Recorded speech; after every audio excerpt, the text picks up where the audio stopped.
on, ladies and gentlemen? My name is Kevin Checkwitz. This is the Kaged Review, and this is my revisited review for Avengers Infinity War. And this was just a phenomenal movie, in my opinion.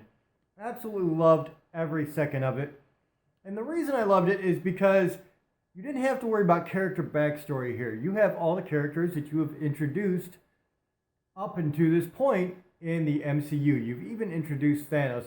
As a matter of fact, the only character you haven't introduced is the dwarf played by Peter Dinklage. So, directed by Anthony and Joe Russo, this is just kicks right off with the fight. You start with the ship from the Asgardians at the end of Thor Ragnarok is being taken over by Thanos and his crew. And they know that Loki has the Space Stone. And so right away, you have a couple of great things happen. Like within the first 10 minutes, you've got the Hulk fighting Thanos, which was great. The Hulk charges Thanos as he goes to grab the Infinity Stone. There's a fight where Thanos is just kind of playing with the Hulk and then just runs straight through the Hulk. Just beats the holy hell out of him. Heimdall teleports Hulk to Earth. Thanos kills Heimdall right off the bat. And as if that wasn't bad enough, Loki tries to kill Thanos, being slick, and gets choked out right in front of Thor. Breaks his neck, drops Loki, and he's like, no resurrections this time. So that's their way of saying, yeah, he's actually dead. So, I mean, just so many things right off the bat that happened that you're just like, oh, okay, we're going. And then the craziness just ensued from there. I mean, it was action sequence after action sequence. Of course, they were going to go after Vision because he has the Mind Stone. And so you have two of Thanos's, they call them the Children of Thanos, goes after Vision. And that is a really, really cool fight scene because Captain America, Falcon, and Black Widow all are coming to bring Vision home. And that's the only way that Vision and Scarlet Witch, because they were together, escape.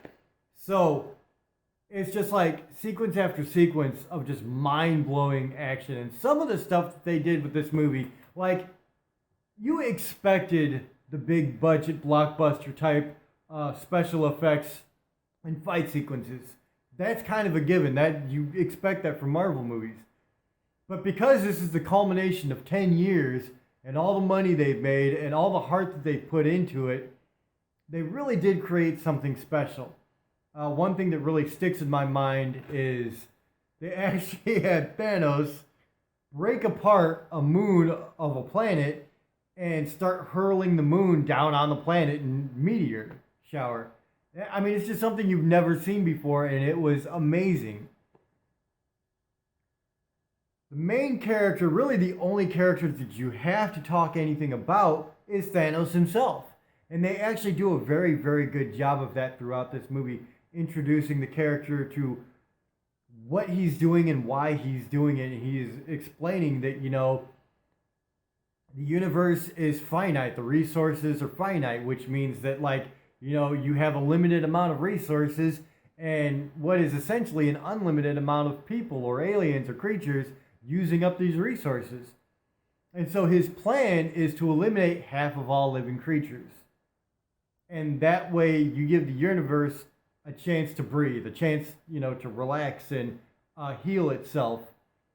And especially here on Earth, we understand that we're consuming all our natural resources, and it's going to have effects on our planet, and eventually it's going to kill the planet. That's just the way it goes. That's the cycle of life. Even planets have the cycle of life. So you kind of understand where he's coming from. You get it. And it's like, you may or may not agree with his methods. Hopefully you don't agree. But you understand that, you know, there is a purpose to what he's doing. And so I absolutely loved it. And of course, Iron Man, Captain America, Thor, these are all, you know, mainstay characters that have big, big roles here. You didn't really see the Hulk except for in that first sequence. And then because the Hulk got beat so bad by Thanos, he doesn't want to come out anymore. And so for the rest of the movie, it's actually just Bruce Banner. And at one point, he actually wears the Hulkbuster suit that they had in Avengers Age of Ultron. And, that's how he fights, is in that suit. And it's kind of the trilogy that they had going on with the Hulk, starting with Thor Ragnarok with Planet Hulk. Here, he doesn't want to come out because of Thanos. And then we get the rest of it in Avengers Endgame. But I really, really liked that arc.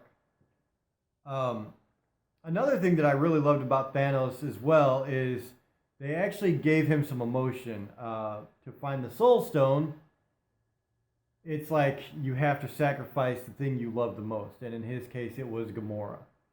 And so, even though it was a very twisted relationship between those two and she completely hated him, he loved Gamora. And he always looked at her like his daughter, and then he had to kill her in order to get the Soul Stone. But in his words, he let things get in the way before, and he can't do that this time. He's intent on making this happen because in his mind, he's actually saving the universe. So Thor gets picked up by the Guardians of the Galaxy. And so his mission becomes he needs to go to Ledavalier or whatever the fuck it's called to have the elves make a new weapon for him. And so he goes there and they make Stormbreaker. So there's this big end sequence, of course, this massive fight scene between these like six-limbed creatures that are like Thanos' army and everybody at Wakanda. So of course Black Panther, Winter Soldier, they're all there. Captain America comes there.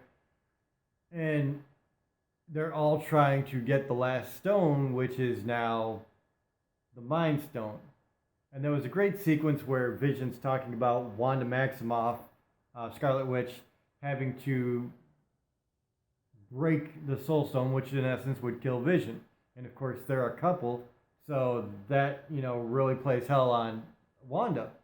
And so it finally comes down to Thanos shows up in Wakanda. There's this big fight with all the Avengers just getting knocked around. And so Wanda,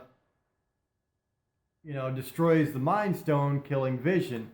Well, at this point, Thanos already has the Time Stone, so he just rewinds time a couple of minutes and then just picks up Vision and plucks the stone from his head, and now he's got all the stones. And so he snaps his fingers, and half of everybody dies. And they killed off some big characters here. Black Panther, Spider-Man, most of the Guardians of the Galaxy. They left Rocket. Doctor Strange. They did it so that all the newer Avengers were gone, and you were left with basically your core original group, which is Thor, the Hulk, Captain America, Iron Man, Black Widow, Hawkeye. And so, they wanted to begin and end it, apparently, with this crew, which I thought was very cool, man. I thought it was a really cool tribute to those actors and actresses and their characters. I really loved it.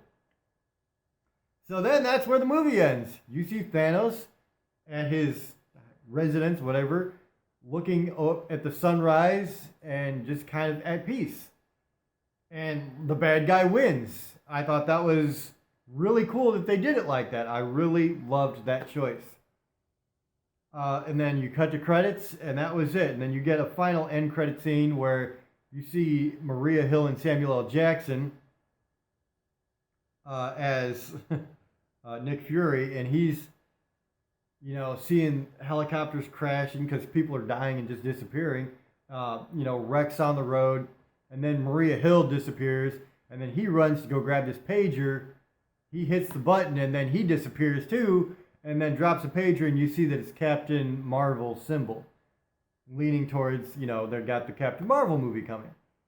And so I thought it was really well done all the way through. I mean, I could talk about this movie for a very long time. But all you need to know about it, it was the culmination fight for 2.5 hours of 10 years of Marvel characters versus Thanos.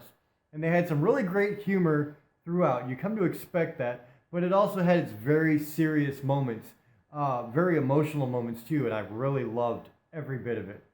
So, ladies and gentlemen, easily a 10 out of 10. It's not my favorite, but it's damn close. I think I have to give Civil War my favorite, but this was a damn close second. So, ladies and gentlemen, 10 out of 10. Let me know what you think of Avengers Infinity War in the comments. If you enjoyed this, hit the like button, subscribe, and share. My name is Kevin Jackowitz, Kaged Nation, out.